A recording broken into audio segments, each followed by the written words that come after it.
নমস্কার সকলকে, just think and learn geography চ্যানেলে আপনাদের সকলকে স্বাগত। পুনরায় আমি একটা প্রিভিয়াস ইয়ার পেপার নিয়ে আমি আপনাদের সামনে উপস্থিত হয়েছি 15ই সেপ্টেম্বর, যেটা মিসলেনিয়াস পরীক্ষা রয়েছে। আগের পরীক্ষায় 2013 সাল পর্যন্ত যে প্রিভিয়াস ইয়ার পেপার আলোচনা করেছিলাম, আজকে আমরা 2011 থেকে 2005 পর্যন্ত বাকি প্রশ্নগুলো আলোচনা করব।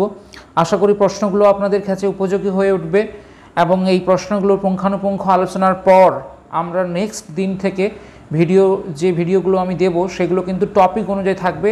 আশা করি ভূগোলের যদি 10টা প্রশ্ন আসে সেটা কোনোভাবেই আপনাদের কাছে মিস হবে না, এইটুকু গ্যারান্টি আমি দিতে পারি। এবং আপনারা যারা নতুন আছেন, তারা ভিডিওটা দেখছেন, তারা চ্যানেলটাকে সাবস্ক্রাইব করবেন, এইটুকু আশা রেখে আজকের ভিডিও শুরু করছি। প্রথম যে প্রশ্নটা দেখুন আপনাদের সামনে রয়েছে, সেটা হচ্ছে সূর্যের নিকটতম গ্রহ কোনটি? অত্যন্ত সহজ প্রশ্ন। স্বাভাবিকভাবে মঙ্গল, শুক্র, বুধ, শনি যদি আমরা আলোচনা করি যে বুধ, শুক্র, পৃথিবী, মঙ্গল, বৃহস্পতি, শনি, ইউরেনাস, নেপচুন, প্লুটো, তাহলে স্বাভাবিকভাবে বুধই হবে এখানকার কোশ্চেনের অ্যান্সার। তাহলে প্রথম প্রশ্নের অ্যান্সার আমরা পেয়ে গেলাম। নেক্সট অ্যান্সার কি বলছে? বাকশুন্ড। বাকশুন্ড কথাটি কোন কিসের সঙ্গে জড়িত? এখানে যে অপশান বলছে নদীর কার্যাবলীর সঙ্গে, বায়ুর কার্যাবলীর সঙ্গে, হিমবাহের কার্যাবলীর সঙ্গে, সমুদ্র তরঙ্গের কার্যাবলীর সঙ্গে। এখানে দেখুন এই যে নদীর, এগুলো কিন্তু এই যে ভূমিরূপটা আমরা দেখতে পাচ্ছি, এটা একটা ভূমিরূপ, এটা কিন্তু ক্ষয়কার্যের ফলে সৃষ্ট একটা ভূমিরূপ। অ্যাকচুয়ালি বাকশুন্ড কথার অর্থ হচ্ছে ভেড়ার মাথা। অ্যাকচুয়ালি হিমবাহ অধ্যুষিত অঞ্চলে আমরা যখন এরকম যদি একটা অবঘর্ষ এবং উৎপাটন ক্ষয়ের ফলে যে একটা ভূমিরূপ দেখতে পাবো, সেই ভূমিরূপটাকে বলা হচ্ছে বাকশুন্ড। তো সেহেতু আমরা হিমবাহের ক্ষয়কার্যের ফলে যেটা দেখতে পাবো সেটাকেই বলছে, তাহলে হিমবাহের ক্ষয়কার্যের ফলে সৃষ্টি হবে এটা। তো আমরা এখানে কি দেখতে পেলাম? বাকশুন্ড তাহলে হিমবাহের ক্ষয়কার্যের ফলে। এগুলোও কিন্তু আমরা টপিক অনুযায়ী আলোচনা করব।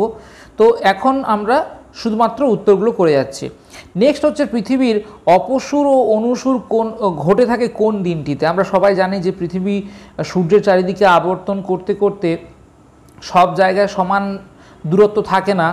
একটা দিন থাকে যেখানে 15 কোটি 20 লক্ষ দূরত্ব, আবার কিমি, আবার কোথাও থাকে 14 কোটি 70 লক্ষ।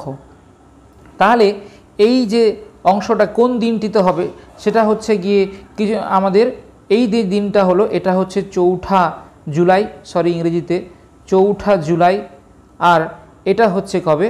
3রা জানুয়ারি। তাহলে কোন দিনটা হবে? অপসূর বলেছে মানে কি? অপ কথার অর্থ হচ্ছে বেশি, আর সুর মানে সূর্য, তাহলে সূর্য থেকে বেশি দূরত্ব, তাহলে কোনটা হবে? 4 জুলাই হবে। স্বাভাবিক, বুঝতে পারলেন। এরপরে নেক্সট কোশ্চেন যেটা বলছে গিয়ে কি, যে নিম্নলিখিত রাজ্যগুলির মধ্যে কোনটি পূর্বে নেফা নামে পরিচিত ছিল? নেফা মানে কি? এখানে নেফা বলতে যেটা বোঝানো হয়েছে সেটা হচ্ছে north east frontier agency, NEFA, north east frontier agency, যেটা আমাদের উত্তর পূর্ব ভারতের যে 8টা রাজ্য নিয়ে গঠিত হয়েছিল। আমরা সবাই নিশ্চয় জানি যে 8টা রাজ্য গঠিত হয়েছে, সেটাকে নেফা বলা হতো। যে তো এই নেফা কবে, কোন রাজ্য, এর মধ্যে কোনটা, সবগুলো রাজ্য নিয়ে নেফা গঠিত হয়েছিল সেটা তাহলে আমি বলে রাখি যে অরুণাচল প্রদেশ। আমরা জানি এই সবগুলো রাজ্যই কিন্তু নেফার অন্তর্গত ছিল, কিন্তু এক সময় শুধুমাত্র নেফা নামে পরিচিত ছিল কিন্তু অরুণাচল প্রদেশ, এটা কিন্তু মনে রাখবেন। এরপর নেক্সট যেটা কোশ্চেন, রাজস্থানের সত্যিকারের মরু অঞ্চল বলে কাকে? এখানে আমি প্রশ্নটার কোনোভাবেই উত্তর অপশান দিয়েছি, যে রাজস্থানের সত্যিকারের মরু অঞ্চলকে কাকে বলে? বাগার, খাদার, তাহলে আমি অপশানগুলো দেখাই বাকি, যে মরুস্থলী আর রোহিলখণ্ড। তো এখানে আপনাকে মনে রাখতে হবে যে যদি আমরা ধরে নিই যে এইভাবে আরাবলী পর্বত আছে, তো আরাবলী পর্বতের পার্শ্ববর্তী যে অঞ্চল এটা হচ্ছে বাগার। তারপরে মনে রাখবেন যে নদী গঠিত যে প্লাবন সমভূমি, এটা হচ্ছে তৃণভূমি সমভূমি। তাহলে এগুলো কিন্তু শর্ট কোশ্চেন আসতে পারে, মনে রাখবেন এটাকে বলছে বাগার। তাহলে আরাবলী পর্বতের পাদদেশে তৃণভূমি সমৃদ্ধ এলাকাটাকে বলছে বাগার। এটাকে বলছে রোহি, এটাকে বলছে থালি, মনে রাখবেন থালি বা ক্ষুদ্র মরু, এই যে সংকীর্ণ অংশটাকে, এটাকে বলছে হামাদা। এই আরাবল্লী পর্বত থেকে আমরা পরপর যাব। এইটাকে বলা হচ্ছে মরুভূমি, কারণ এখানে আর কোনোভাবেই জীব বৈচিত্র্য বিশেষ লক্ষ্য করা যায় না। 25%-ও কম জীব বৈচিত্র্য কিন্তু এখানে লক্ষ্য করা যায়। তাহলে প্রথমে কি হলো, আরাবল্লী পর্বতের পাদদেশে যে আমরা শুধুমাত্র বালুকাময় অংশ দেখব সেটাকে আমরা বাগার বলবো। তারপরে এই যে আরাবল্লী পর্বত থেকে যে নদীগুলো সৃষ্টি হয়ে এসেছে, সেই নদীগুলো যেভাবে একটা প্লাবন সমভূমি গড়ে তুলবে তাকে আমরা কি বলবো, রোহি বলবো। এখানে যে অংশটা আমরা দেখব সেটা তার থালি, যেটা হচ্ছে শুধু ক্ষুদ্র মানে সূক্ষ্ম সূক্ষ্ম বালুকানীয় অংশ অন্তর্গত, সেটা হচ্ছে থালি। যেখানে বালি আর শিলাখণ্ড আছে সেটা হচ্ছে হামাদা। তাহলে বালি আর শিলাখণ্ড হচ্ছে হামাদা। যেখানে কোনোভাবে জীবের বিশেষ বৈচিত্র্যতা লক্ষ্য করা যায় না, যেখানে 25%-এরও কম শুধু মরুভূমি, তাহলে তাকে বলা হচ্ছে মরুস্থলী। তাহলে মরুস্থলী হচ্ছে গিয়ে এখানকার প্রধান মরু অঞ্চল।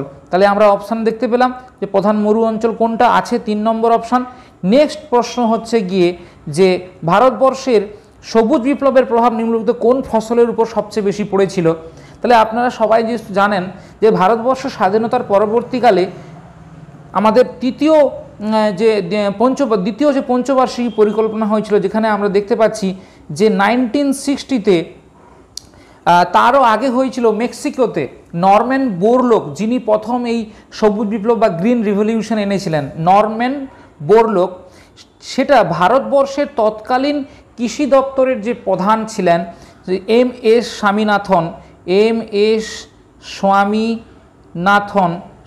স্বামীনাথন, তাহলে তিনি কিন্তু এই সবুজ বিপ্লব বিষয়টা এনেছিলেন, গ্রিন রিভলিউশন। কিন্তু আমাদের মনে রাখতে হবে যে এই সবুজ বিপ্লবটা গোটা ভারতবর্ষের উপর পড়েছিল না, শুধু পাঞ্জাব আর হরিয়ানার উপর বেশি পড়েছিল।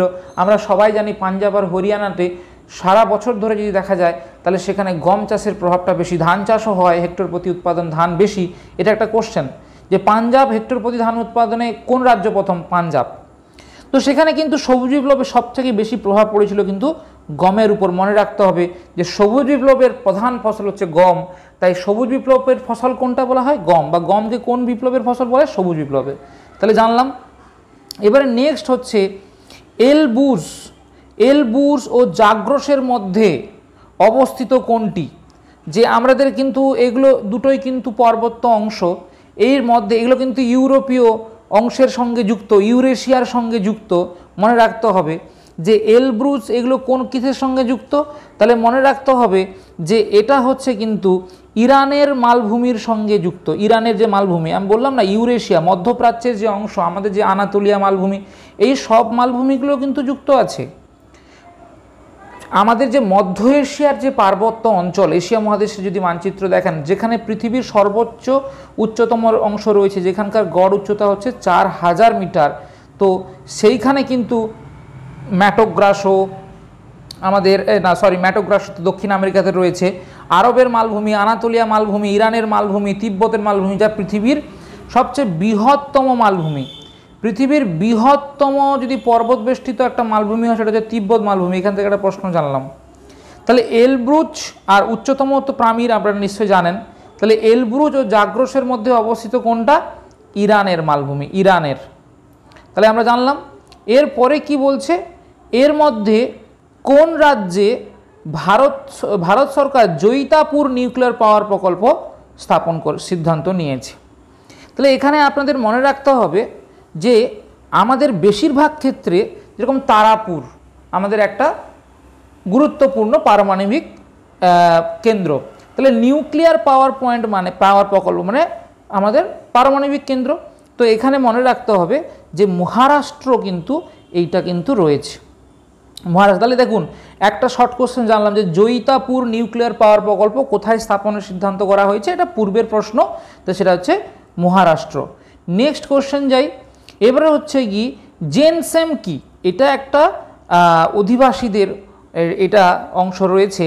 তো এখানে আমি সরাসরি উত্তরেই চলে যাব যে এখানে বলা হচ্ছে মেঘালয়ে স্ত্রী লোকেদের উপজাতি পরিধানটাকেই বলা হচ্ছে জেনসেম, মানে এটা একটা পোশাকি নাম। আমাদের ভারতবর্ষের উত্তর পূর্ব রাজ্যে যে উপজাতি সম্প্রদায়দের মানুষ যারা থাকে এবং সেখানকার সংস্কৃতি একটু আলাদা। যেরকম আমরা এখানে বিয়ে করে মেয়েদেরকে আমাদের সংসারে বা বাড়িতে নিয়ে আসি ছেলেদের এতে, সেখানে কিন্তু মেঘালয়ে ছেলেরা বিয়ে হওয়ার পরে মেয়ের বাড়িতে গিয়ে থাকে।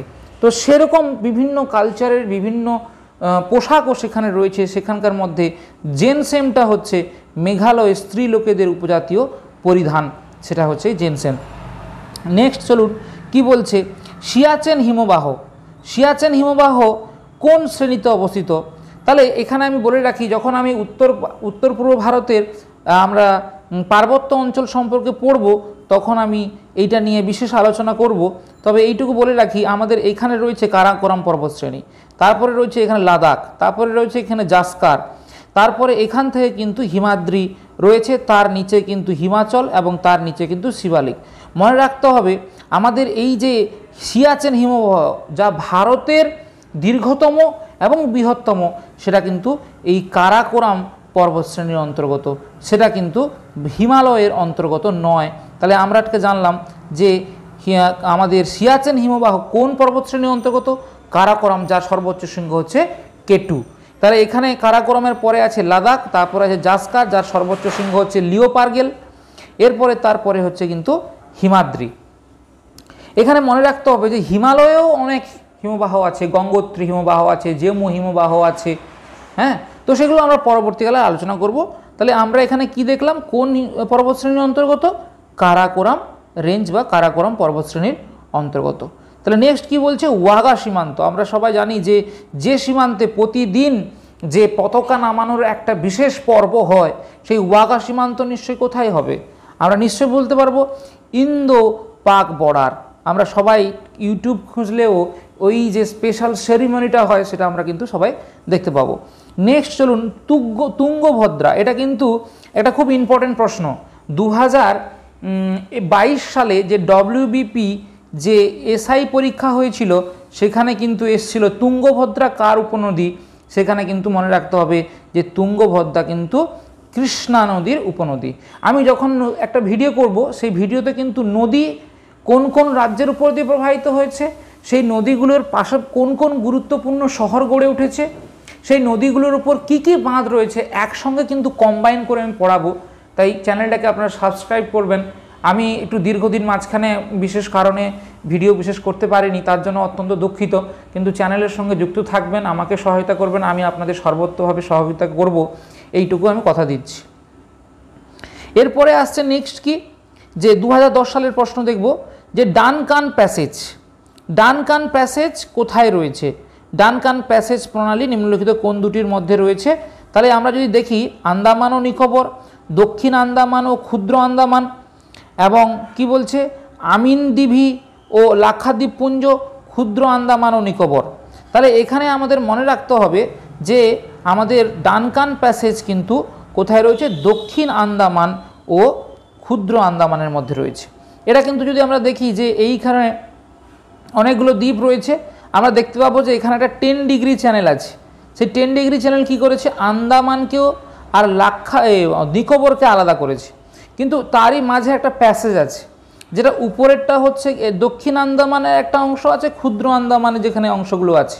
তো সেই দুটোর মধ্যে কিন্তু ডানকান প্যাসেজ আছে। তাই দক্ষিণ আন্দামান ও ক্ষুদ্র আন্দামান সেটাই হচ্ছে গিয়ে কিন্তু ডানকান প্যাসেজ রয়েছে।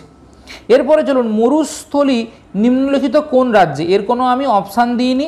স্বাভাবিকভাবে আপনারা সবাই জানেন যে আমাদের ভারতবর্ষের মরুভূমি রয়েছে রাজস্থানে, তাই এর কোনো অপশান আমি দিইনি।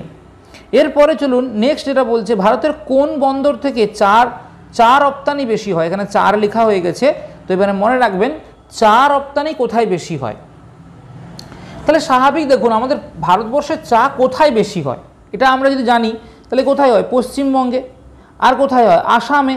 তাহলে পশ্চিমবঙ্গে হয়, আর কোথায় হয়? আসামে হয়। আসামে হয়।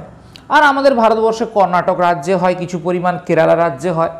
কিন্তু বলছে কোত্থেকে বেশি রপ্তানি হয়, এবং আসাম উৎপাদনে বেশি, সবথেকে বেশি। কর্ণাটক হেক্টর প্রতি উৎপাদনে বেশি। তাহলে এগুলো কিন্তু সহজে মনে রাখতে হবে যে হেক্টর প্রতি উৎপাদনে কে বেশি, এমনি সাধারণ উৎপাদনে কে বেশি, এগুলোও প্রশ্ন আসতে পারে। তবে আসাম দেখুন পুরোপুরি স্থলভাগ দ্বারা বেষ্টিত একটা রাজ্য। যদি এর আমরা সাধারণ একটা ছবি আঁকতে যাই, তাহলে কি দেখব যে এইভাবে কিন্তু বিভিন্ন 8টা অংশ রয়েছে, আর আসাম রাজ্যটা এইভাবে কিন্তু রয়েছে। তার মানে কি সম্পূর্ণ স্থলভাগ দ্বারা বেষ্টিত অংশ। এবং পশ্চিমবঙ্গের দক্ষিণে আমরা জানি যে কলকাতা বন্দর রয়েছে বা উপকূলীয় অঞ্চল রয়েছে, তার মানে সেদিক দিয়ে আমরা সব থেকে বেশি চাটা রপ্তানি করতে পারি, তাহলে কলকাতা হবে এর অংশ। নেক্সট কি বলছে, মুম্বাই তো হবে না, কারণ মুম্বাইয়ে চাষ হয় না, পারাদ্বীপ তো উড়িষ্যাতে অবস্থিত, আর কোচি তো আমাদের কেরালাতে অবস্থিত, তাই কিন্তু সব থেকে বেশি হয় কিন্তু কলকাতা দিয়ে। এরপরে যে উপদ্বীপীয় ভারত সংকীর্ণ থেকে সংকীর্ণতম হয়েছে কোন অংশে, কোন অংশে সব থেকে বেশি সংকীর্ণ, এটা কিন্তু আমাদের মনে রাখতে হবে। তাহলে কি বলছে এখানে প্রশ্নটা, তাহলে কি বলছে এখানে দেখুন, সংকীর্ণতম মানে যেখানে আমরা ভারতটাকে ঠিক এইভাবে দেখব, যে ভারতটাকে এইভাবে আমরা দেখব যে এই যে সংকীর্ণ থেকে সংকীর্ণ অংশ মানে সবচেয়ে সরু হয়েছে। আমরা জানি ভারতের দক্ষিণতম অংশের নাম হচ্ছে কিন্তু কি কন্যাকুমারিকা, কিন্তু সেখানে সংকীর্ণ অংশ নেই, সেখানে কিন্তু একটু গোলাকার অংশ এরকমভাবে রয়েছে, কিন্তু সবচেয়ে সংকীর্ণ অংশ কিন্তু এই যে তামিলনাড়ুর রামেশ্বরম, এটা কিন্তু মনে রাখতে হবে যে রামেশ্বরম হচ্ছে সবচেয়ে সংকীর্ণ অংশ। তাহলে নেক্সট চলুন কি বলছে, ভারতের নিম্নলিখিত অঞ্চলগুলির মধ্যে কোনটি প্রাচীনতম শিলা দ্বারা গঠিত? একেবারেই সহজ, যে হিমালয় পর্বত, নবীন ভঙ্গিল পর্বত, তার মানে কি শিলা দ্বারা গঠিত? পাললিক শিলা দ্বারা গঠিত, পাললিক শিলা দ্বারা গঠিত। তার মানে শিবালিক পর্বত, সেটাও হিমালয় পর্বতের অংশ, তাহলে এটাও পাললিক শিলা দ্বারা গঠিত হবে। এবারে আসছে সিন্ধু ও গাঙ্গীয় সমভূমি, তাহলে সিন্ধু গাঙ্গীয় সমভূমি আমরা জানি যে এগুলো কিন্তু নদীর পলি ক্ষয় হয়ে সৃষ্টি হয়েছে, তার মানে এটা পলি গঠিত সমভূমি, নিশ্চয়ই প্রাচীন হবে না, নবীন হবে। একমাত্র আরাবলি পর্বতের যে সমস্ত অঞ্চল, যেগুলো হচ্ছে গিয়ে কিন্তু ক্যালিডোনিয়ান যুগে সৃষ্ট বিভিন্ন পর্বত, সেই আরাবল্লী কিন্তু প্রাচীন একটা শিলা দ্বারা গঠিত, রূপান্তরিত শিলা দ্বারা, যেটাকে প্রাচীন ভঙ্গিল পর্বত বলে। তাহলে সবচেয়ে বেশি প্রাচীন হচ্ছে আরাবলি পর্বত। এরপরে দেখুন কি বলছে, যে নিম্নলিখিত মৃত্তিকাগুলোর মধ্যে কোনটা তুলা চাষ বেশি হয়? তাহলে আমাকে মনে রাখতে হবে যে এখানে লোহিত মৃত্তিকা দিয়েছে, রেগুর মৃত্তিকা দিয়েছে, পলি মৃত্তিকা, ল্যাটেরাইট মাটি। তাহলে লোহিত মৃত্তিকাতে লোহার পরিমাণ কিন্তু বেশি, তাহলে লোহিত মৃত্তিকাতে কিসের পরিমাণ বেশি? লোহার পরিমাণ। রেগুর মৃত্তিকাতে কি বেশি? টাইটেনিয়াম অক্সাইড, টাইটেনিয়াম অক্সাইড, এই জন্য এই মাটি কালো রঙের হয়। পলি মাটিতে আমরা জানি যে দোআঁশ সমৃদ্ধ হয় এবং এখানে ধান চাষ টান চাষ বেশি হয়, প্রায় সব ধরনের উপাদান থাকে। ল্যাটেরাইট মাটিতে কি বেশি আছে? ম্যাগনেসিয়াম, অ্যালুমিনিয়াম, এগুলো বেশি আছে, সিলিকা থাকে না বলে এটা কিন্তু অনুর্বর হয়। তাহলে এখানে আমাদের মনে রাখতে হবে যে রেগুর মাটিতে ব্যাসল্ট সমৃদ্ধ, যে টাইটেনিয়াম অক্সাইড সমৃদ্ধ যে মাটি, যেটা কালো রঙের হয়, যেখানে কিন্তু তুলা চাষটা সব থেকে বেশি ভালো হয়, যেখানে মহারাষ্ট্র, মধ্যপ্রদেশ, গুজরাটে এই মাটি রয়েছে বলে এখানে কিন্তু চাষটা ভালো হয়। নেক্সট চলুন আমরা দেখব, বলছে নিম্নলিখিত কোন জোড়াটি সঠিক? নিম্নলিখিত কোন জোড়াটি সঠিক? তাহলে এখানে বলছে মহারাষ্ট্র পারাদ্বীপ, তাহলে আমরা নিশ্চয়ই নয়, যে পারাদ্বীপ তো উড়িষ্যাতে অবস্থিত। গুজরাট কান্দালা, একমাত্র এই যে আমরা জানি যদি এরকম করে আঁকি তাহলে আমরা দেখব যে এই জায়গাটায় কিন্তু কান্দালা বন্দর অবস্থিত, তার মানে গুজরাট এবং কান্দালা কিন্তু রাইট। তামিলনাড়ু ম্যাঙ্গালোর হবে না, কারণ ম্যাঙ্গালুরু কর্ণাটকে অবস্থিত, কর্ণাটক তুতিকোরিন হবে না, কারণ এখানে এটা কিন্তু কেরালায় অবস্থিত। তাহলে নেক্সট চলুন আমরা জানি এবার যে ম্যাকমোহন সীমান্ত, আমি এটা আর বেশি করিনি, কারণ ম্যাকমোহন সীমান্ত আমরা সবাই জানি যে ম্যাকমোহন সীমান্ত কিন্তু কোথায়? ভারতবর্ষ যদি আমরা অঙ্কন করি আমরা জানি যে ভারতবর্ষের সীমান্তে চীন এবং ভারতের মধ্যে যে সীমারেখা আছে, সেই সীমারেখার মধ্যে যদি এটা ভুটান হয়, এটা অরুণাচল প্রদেশ, এখানে ম্যাকমোহন লাইন আছে, এখান থেকে শুরু করে এটা তো আকসাই চীন হিসাবে নিয়ে নিয়েছে, এটা LAC নামে পরিচিত। বাকি এই যে নেপালের পর এই যে সিকিমের সঙ্গে, এগুলো সব কিন্তু কি লাইন? McMahon line. তাহলে ভারত এবং চীনের মধ্যে যে সীমারেখা রয়েছে তাকে বলা হচ্ছে ম্যাকমোহন লাইন। 2009 খ্রিস্টাব্দে আমরা চলে আসি, তাহলে কী হয়েছে? বঙ্গোপসাগরে যে ঘূর্ণিঝড় হয় তার যে মানচিত্র তৈরি হয়, এখানে কিন্তু কিসের সাহায্যে আমরা করি? তাহলে স্বাভাবিকভাবে টপোগ্রাফিক্যাল মানচিত্র তো হবেই না, যেখানে ভূমিরূপগত বৈচিত্র্য লক্ষ্য করা যায়, ছোট স্থানের মধ্যে হয়। GIS তো হবে না, কারণ গ্লোবাল জিওলজিক্যাল ইনফরমেশন সিস্টেমে আমরা পেতে পারি না, কারণ সেখানে অলরেডি ইনফরমেশন পুট করা থাকলে আমরা সেই ইনফরমেশনটা পেতে পারি। তার মানে অলরেডি সেখানে পূর্বাভাস পাওয়া যায় না।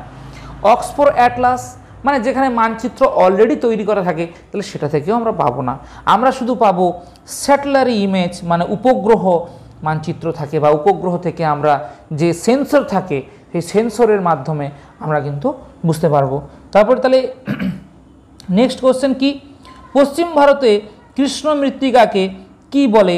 স্বাভাবিকভাবে আমরা প্রথমেই চলে যাব রেগুর, একে কালো মৃত্তিকাও বলা হয়, রেগুর মৃত্তিকা বলা হয়, কালো মৃত্তিকাও বলা হয়, ব্ল্যাক সয়েলও বলে, ইংরেজিতে যাকে আমরা বলছি ব্ল্যাক সয়েল। এরপরে চলুন কি বলছে, নাগার্জুন সাগর, নাগার্জুন সাগর মাল্টিপারপাস যে বাঁধ রয়েছে, যে মাল্টিপারপাস বাঁধ, সেই মাল্টিপারপাস বাঁধ কিন্তু আমাদের কি রয়েছে, কোন মাল্টিপারপাস প্রজেক্ট সৃষ্টি করা হয়েছে কোন নদীর উপর? এইটা কিন্তু আমি পূর্বের প্রিভিয়াসের পেপারেও আলোচনা করেছিলাম, তাহলে আপনাদের নিশ্চয়ই মনে আছে যে এটা কিন্তু কোন নদীর উপর সৃষ্টি হয়েছে? এটা কিন্তু আমাদের যে কৃষ্ণা নদীর উপর সৃষ্টি হয়েছে, নাগার্জুন সাগর বাঁধ, মনে রাখবেন। একটা বাঁধের উপর, গুরুত্বপূর্ণ বাঁধেরও ভিডিও থাকবে। এরপরে চলুন, শাল গাছ কোন উদ্ভিদ? শাল গাছ আমি মনে করিয়ে দিই যে এরা নির্দিষ্ট সময়ে পাতা ঝরে যায়, তাহলে নির্দিষ্ট সময় পাতা ঝরে যায়। আমাদের পশ্চিমবঙ্গের ঝাড়গ্রাম, পুরুলিয়া, বাঁকুড়া যে জঙ্গলমহল এলাকা, সেখানে কিন্তু প্রচুর পরিমাণে দেখা যায়। এটা কিন্তু পর্ণমোচী অরণ্য।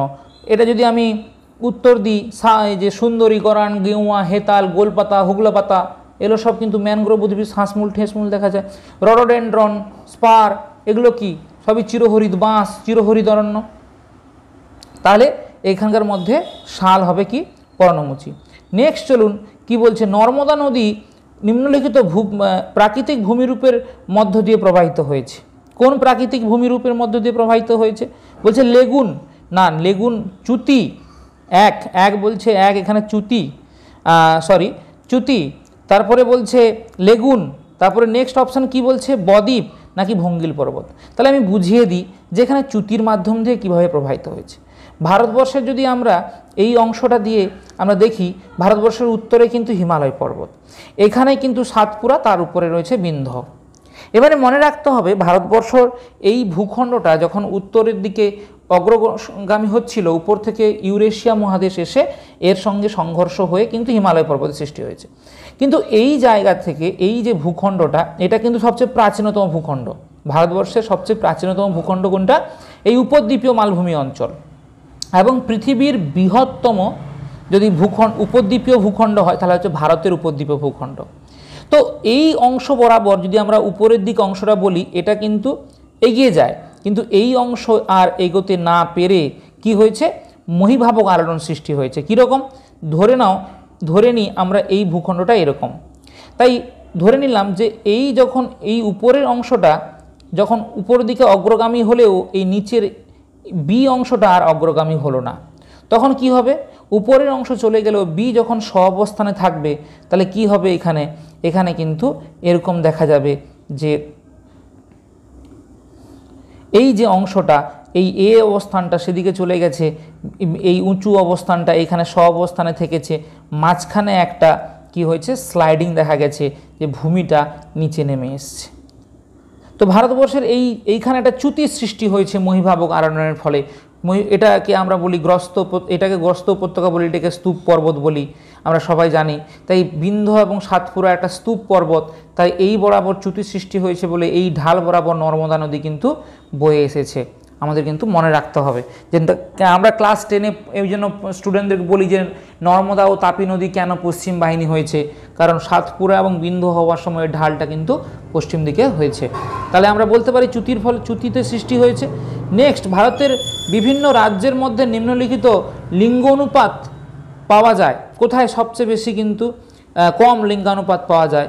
তাহলে এর মধ্যে যে উত্তরটা রয়েছে আমাদের সবচেয়ে কম কিন্তু কোথায়? হরিয়ানাতে। এখনও 2011 সালে জনগণনা অনুযায়ী যদি আমরা দেখি, তাহলে সবচেয়ে বেশি হচ্ছে কেরালা, যেখানে 1084 জন রয়েছে, প্রতি 1000 জন পুরুষে 1084 জন মহিলা রয়েছে। আবার আমাদের যদি বলি যে হরিয়ানাতে সেখানে কিন্তু 870 জন রয়েছে প্রতি 1000 জন পুরুষে। কিন্তু এই যে অপশানগুলো দিয়েছে, এই অপশানগুলির মধ্যে কোথায় হবে যেখানে সবথেকে বেশি আমরা লিঙ্গ অনুপাত, সর্বনিম্ন লিঙ্গ অনুপাত দেখব? তাহলে কিন্তু সেখানে মনে রাখবে যে এখানে কিন্তু পাঞ্জাবে হবে সবচেয়ে বেশি কিন্তু সর্বনিম্ন লিঙ্গ অনুপাত কিন্তু লক্ষ্য করা যাবে। এরপরে আমরা টোডা উপজাতির বসবাসটা কোথায়? আমাদের বিভিন্ন উপজাতিদের বসবাস, এটা 6-এর বই পড়লেও আমরা পাবো।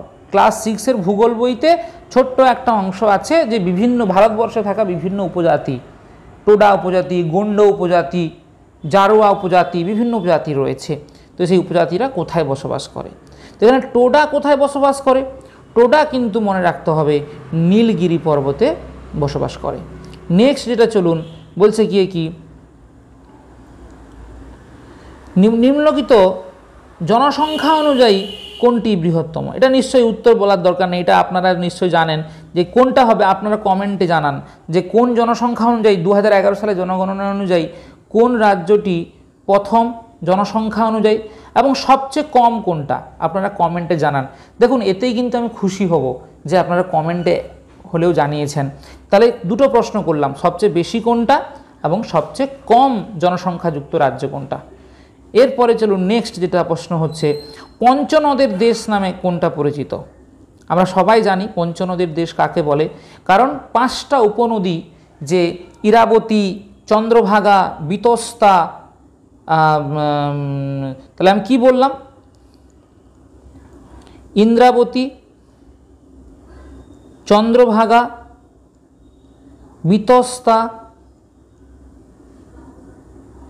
বিতস্তা, তারপরে কি বললাম? ইরাবতী, ইন্দ্রাবতী আছে, ইরাবতী আছে, বিতস্তা, চন্দ্রভাগা, আর কি আছে? 5টা উপনদী আছে। তো এটা কোথায়? এটা কিন্তু শতদ্রু, মনে পড়েছে, শতদ্রু, ইন্দ্রাবতী, বিতস্তা, চন্দ্রভাগা, ইরাবতী। তাহলে এখানে কিন্তু পাঞ্জাব নদী, এই 5টি নদীর উপনদীর দোয়াব অঞ্চলে, যেখানে চাজ দোয়াব, রেচনা দোয়াব, বারি দোয়াব, সিন্ধু গঙ্গা দোয়াব, সিন্ধু পাঞ্জাব দোয়াব যে অঞ্চলগুলো রয়েছে আমরা জানি, সেখান থেকে প্রশ্ন আসে কোন দুটি নদীর মাঝখানে কোন দোয়াব রয়েছে। তো এটা কিন্তু পাঞ্জাব। 2001 সালের জনগণনা, এটা যেহেতু পূর্বের প্রশ্ন আমি তাহলে সেটা পড়বো না, যেহেতু এটা প্রশ্ন আসবে না, তো এটা আমরা পড়ব না। এবারে বলছে ভারতে ধান উৎপাদনে প্রথম কোন রাজ্য? আমি এটা কিন্তু আলোচনা করার সময় পূর্বে একটা প্রশ্নতে বলে গেছি যে ভারতে এমনি হেক্টর প্রতি উৎপাদনে কিন্তু কে? পাঞ্জাব। হেক্টর প্রতি উৎপাদনে কে? পাঞ্জাব। কিন্তু সাধারণ উৎপাদনে কিন্তু পশ্চিমবঙ্গ বা ওয়েস্ট বেঙ্গল কিন্তু বেশি, মনে রাখতে হবে। তাহলে ওয়েস্ট বেঙ্গল কিন্তু বেশি। এবারে চলুন, বলছে ভারতের প্রাচীনতম তৈলখনি কোনটা? ইংরেজ আমল থেকে যেটা খোঁড়া শুরু হচ্ছে সেটা কিন্তু কোথায়? ডিগবয় হচ্ছে সবচেয়ে প্রাচীনতম। এবারে চলুন নেক্সট যেটা প্রশ্ন, পশ্চিমবঙ্গের প্রস্তাবিত বেসরকারি বন্দর কোনটা? পশ্চিমবঙ্গের প্রস্তাবিত বেসরকারি বন্দর কোনটা? এখানে যেটা আমাদের প্রশ্ন হবে সেই প্রশ্ন অনুযায়ী আমরা যদি করি ফলতা, কাকদ্বীপ, তাহলে কোনটা হবে এখানে পশ্চিমবঙ্গের প্রশ্ন অনুযায়ী? তাহলে এখানে আমাদের যেটা প্রশ্ন হবে যে এখানে কোনটা রয়েছে তাহলে পশ্চিমবঙ্গের, তাহলে এখানে সাগরদ্বীপ তো নিশ্চয়ই হবে না, ফলতা তো নয়, এখানে কাকদ্বীপ। নেক্সট যেটা প্রশ্ন হচ্ছে, কোন নগরকে ভারতের প্রবেশদ্বার বলে? কোন নগরকে? এখানে নগর দেওয়া নেই, কিন্তু বলেছে এখানে প্রশ্নটা আলাদা। কোন নগরকে? এখানে আপনারা সবাই জানেন যে ভারতবর্ষের এই ভারতের প্রবেশদ্বার বলা হয়, এইখানে একটা অংশ রয়েছে মুম্বাই, তাহলে মুম্বাইকে ভারতের প্রবেশদ্বার বলা হয়। 2011 সালে জনঘনত্ব অনুযায়ী কোন রাজ্যে জনঘনত্ব সর্বাধিক? কোথায়? বিহারে। সবচেয়ে কম জনঘনত্ব কোথায়? অরুণাচল প্রদেশ, মাত্র 14 জন প্রতি বর্গ কিমিতে বসবাস করেন। কোথায়? অরুণাচল প্রদেশ। সবচেয়ে কম জনঘনত্ব অরুণাচল প্রদেশ, মনে রাখতে হবে। দ্বিতীয় জনঘনত্ব কিন্তু পশ্চিমবঙ্গ। প্রশ্ন আসতেও পারে ভারতবর্ষের দ্বিতীয় জনঘনত্বযুক্ত রাজ্যের নাম কি? পশ্চিমবঙ্গ। আয়তনে কত? 14। পশ্চিমবঙ্গ আয়তনে কত? 14। জনঘনত্বে দ্বিতীয়। জনঘনত্ব সবচেয়ে বেশি বিহার। কত সালের জনগণনা অনুযায়ী? 2011 সালের জনগণনা অনুযায়ী। নেক্সট প্রশ্ন 2006 সালের প্রশ্ন। চলুন আমরা 2006 সালের প্রশ্ন এবার আলোচনা করি। এবারে আসছে দেখুন প্রথম প্রশ্ন, রান কি? রান কি? রান হচ্ছে, দেখুন মনে রাখবেন আপনারা, রান হচ্ছে একটা মরুভূমি অঞ্চলে একটা হ্রদ। আমরা জানি এই যে মরুভূমি অঞ্চলে কি হয়, এইভাবে উচ্চ পার্বত্য অঞ্চল, মানে এটা হচ্ছে ইনসেলবার্চ, এই যে অংশটা হচ্ছে ইনসেলবার্চ, ইনসেলবার্চ থেকে ক্ষয়িত পদার্থ জমা হয়ে এখানে সৃষ্টি করে পেডিমেন্ট, পেডিমেন্টের নিচে সৃষ্টি করে বাজাদা, তাহলে এটাকে বলছে বাজাদা, এটাকে বলছে পেডিমেন্ট। এই পেডিমেন্ট যখন বাজাদা যখন সৃষ্টি হয়ে যায় তার নিচে কিন্তু একটা জলাভূমি সৃষ্টি হয়, একে বলছে প্লায়া। তাহলে মরুভূমি অঞ্চলে বাজাদার নিচে সৃষ্ট অংশকে কি বলে? প্লায়া। বা প্রশ্ন আসতে পারে প্লায়াকে কেন্দ্র করে কোন সমভূমি গড়ে ওঠে? বাজাদা। তাহলে এই প্লায়াটা যখন রাজস্থানে দেখতে পাওয়া যায় তাকে বলছে রান। তাহলে রানটা আমরা কি হবে? প্লায়া হ্রদ, স্বাভাবিকভাবে প্লায়া হ্রদ হবে। এরপরে চলুন নেক্সট প্রশ্ন কি বলছে, সিপ কি? আমাদের মরুভূমিতে দু ধরনের বালিয়াড়ি দেখা যায়, একটা হচ্ছে তির্যক বালিয়াড়ি, যেটা এই রকম অংশ থেকে দেখতে পাওয়া যাবে, তির্যক বালিয়াড়ি। আর একটা কি? আর একটা হচ্ছে সিপ বালিয়াড়ি, মানে এরকম, যেখানে বায়ু প্রবাহ সমান্তরালে হলে এইভাবে উড়িয়ে উড়িয়ে গিয়ে এই দুদিকে, এদিকে একটা বালিয়াড়ি সৃষ্টি হবে, এদিকে তরোয়ালের মতো। তাহলে সিপ একটা কি? নিশ্চয়ই সিপ হচ্ছে মরুভূমি, মানে ওই মরুভূমি অঞ্চলে সৃষ্ট একটা কি হবে? বালিয়াড়ি হবে। তাহলে এখানে অপশানে শেষে দেখুন 4 নম্বরে দেওয়া আছে কি? বালিয়াড়ি। তাহলে নেক্সট প্রশ্ন কি হচ্ছে? রুদ্রপ্রয়াগ। এখানে গ হতো, আপনাদের ক দেওয়া আছে, মনে রাখবেন যে রুদ্রপ্রয়াগ, এই রুদ্রপ্রয়াগ আর দেবপ্রয়াগ আমরা সবাই নাম শুনেছি, যে যখন আমাদের নদীটা সৃষ্টি হয়েছে, গঙ্গা নদী, গঙ্গোত্রী হিমবাহের গোমুখ গুহা থেকে সৃষ্টি হয়েছে, তো সেখানে ভাগীরথী আর অলকনন্দা যেখানে মিলিত হয়েছে তার নাম হচ্ছে কিন্তু দেবপ্রয়াগ। তাহলে ভাগীরথী আর অলকানন্দা কোথায় মিলিত হয়েছে? দেবপ্রয়াগে। কিন্তু অলকানন্দা প্রথমে এসে কার সঙ্গে মিলিত হয়েছে? অলকানন্দা মন্দাকিনীর সঙ্গে মিলিত হয়েছে, দিয়ে অলকানন্দা নাম নিয়ে প্রবাহিত হয়েছে। অলকানন্দা আর মন্দাকিনী দুটো মিলিত হয়ে অলকানন্দা নাম নিয়ে, কিন্তু এই জায়গাটা কোথায় কোথায় মিলিত হয়েছে? সেটা কিন্তু রুদ্রপ্রয়াগে। কোথায়? রুদ্রপ্রয়াগে। তাহলে রুদ্রপ্রয়াগে হলে কোন দুটো নদী হবে? স্বাভাবিকভাবে অলকানন্দা আর মন্দাকিনী হবে। তাহলে অলকানন্দা আর মন্দাকিনী। তাহলে দেবপ্রয়াগে কে হয়েছে? অলকানন্দা আর ভাগীরথী। তাহলে বুঝতে পারলাম যে কোনটা ঠিক। এরপরে চলুন নেক্সট কোশ্চেন, রেগুর কি? বারবার মাটি থেকে আসছে, এইগুলোর জন্য টপিক অনুযায়ী আলোচনা করব। প্রিভিয়াস ইয়ারে যতটা দেখেছি যে 10টার মতো ভূগোলের প্রশ্ন আসছে, একবারও ভাবুন 10টা প্রশ্ন যদি আমরা 10টায় ঠিক করি তাহলে কিন্তু আমরা সেখানে 20 মার্ক অবশ্যই পেতে পারবো। আর ভূগোল জিকের মধ্যে এমন একটা সাবজেক্ট যেখানে আমরা কনসেপচুয়াল বুঝতে পারবো, মুখস্থ আমাকে রাখতে হবে না, তাই ভূগোলেও গুরুত্ব দেওয়াটা স্বাভাবিক। তাহলে নেক্সট কোশ্চেন হচ্ছে কি? রেগুর কি? আমি বারবার এটাকে নিয়ে দীর্ঘায়িত করব না। আমাদের কৃষ্ণ মৃত্তিকা বা কালো মৃত্তিকা বা ব্ল্যাক সয়েল বলা হয়, যেটা দক্ষিণ ভারতে দেখা যায়। সবচেয়ে বেশি ইক্ষু হয় কোন মাটিতে? ইক্ষু, ইক্ষু মনে রাখতে হবে ভাঙর বা প্রাচীন পলিমাটি। আমরা জানি নবীন পলিমাটিকে কি বলে? খাদার। এবং শিবালিক পর্বতের পাদদেশে নুড়ি ও বালি সমৃদ্ধ যে অংশকে কি বলা হচ্ছে? ভাবর। আর কৃষ্ণ মৃত্তিকাকে বলছে রেগুর। আর আমাদের যে লাল মাটি, অ্যালুমিনিয়াম এবং ম্যাগনেসিয়াম সমৃদ্ধ, সিলিকা অনুপস্থিতি নেই, যেখানে সিলিকা নেই সেটা ল্যাটেরাইট মাটি, ভাঙর হচ্ছে প্রাচীন। তাই ভাঙরে কিন্তু সবথেকে বেশি ইক্ষু চাষ হয়, যেটা উত্তরপ্রদেশে রয়েছে। এরপরে চলে আসুন, যেটা আমরা দেখব সেটা হচ্ছে গিয়ে প্রশ্ন, লৌহ আকরিক উৎপাদনে সর্বাধিক কোন রাজ্য? এখানে কি বলছে? ঝাড়খণ্ড, উড়িষ্যা, ছত্তিশগড়। তাহলে স্বাভাবিকভাবে আমি বেশি বলতে চাই না, কারণ উড়িষ্যাতে আমরা জানি গুরু মহিষানি, আমাদের বাদাম পাহাড়, বুনাই পাহাড় রয়েছে। কিন্তু ছত্তিশগড়ে যেখানে বাইলাডিলা আছে, যেটা ভারতের বৃহত্তম লৌহ আকরিক কেন্দ্র, তাহলে কোনটা উত্তর হবে? ছত্তিশগড় সবথেকে বেশি লৌহ আকরিক উৎপাদন করে। নেক্সট হচ্ছে এর মধ্যে কোনটিতে রাজ্যে জনঘনত্ব সর্বাধিক? জনঘনত্ব সর্বাধিক কোনটাতে? আমি বলতে পারি বিহার প্রথম ছিল, দ্বিতীয় কে ছিল? আমি প্রশ্ন করেছি, এই প্রশ্নটাও আপনাদের জন্য থাকলো। দ্বিতীয় কে? আপনারা কমেন্টের মাধ্যমে জানান দ্বিতীয় কে হবে। আমরা নিশ্চয় জানি কেরালা হবে না, আমরা নিশ্চয় জানি উত্তরাঞ্চল হবে না, মানে আমাদের উত্তরাখণ্ড হবে না। তাহলে এই দুটোর মধ্যে কোনটা হবে? উত্তরপ্রদেশে আবার প্রচুর জনসংখ্যা, সেই রাজ্য জনসংখ্যার দিক থেকে প্রথম, পশ্চিমবঙ্গও জনসংখ্যার দিক থেকে অনেক বেশি, কিন্তু তার নিরিখে জনঘনত্ব কোনটাতে বেশি এটা আপনাদের জন্য দেওয়া থাকলো।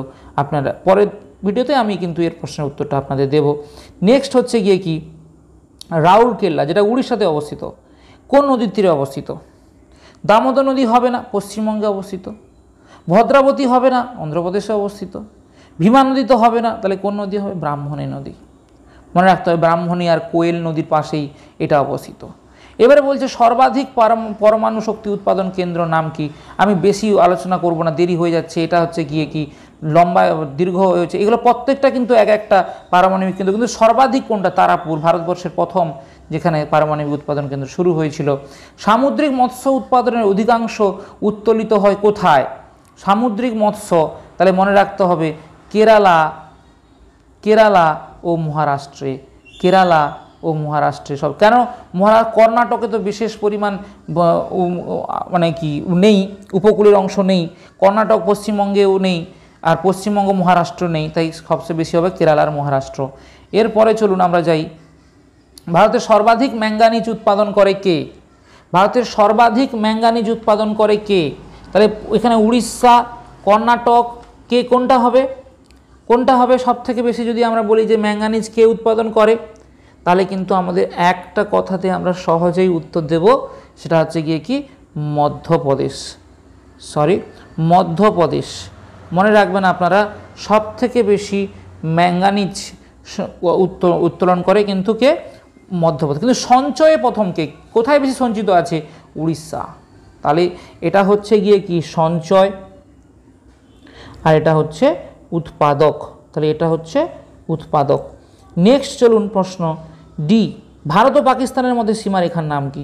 আমি এটা বলবো না, এটা আপনাদের জন্য প্রশ্ন থাকলো, এত সহজ প্রশ্ন আমি আলোচনা করব না। ভারতীয় উপদ্বীপ আমরা জানি মুখ্য সেচ ব্যবস্থা কি? ভারতীয় উপদ্বীপের মুখ্য সেচ ব্যবস্থা কি, মানে কোন পদ্ধতিতে চাষ করা হয়?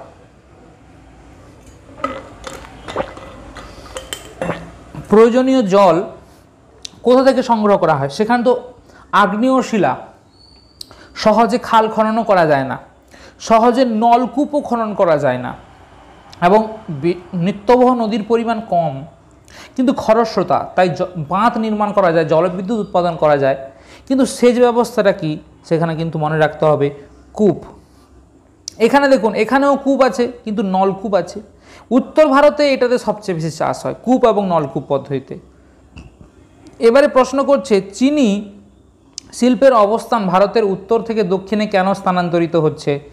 এখানে যদি আমি প্রশ্ন করি তাহলে মনে রাখতে হবে যে ঠিক ফলন এবং অধিক চিনি আখ উৎপাদক অঞ্চল কিন্তু বেড়ে যাচ্ছে।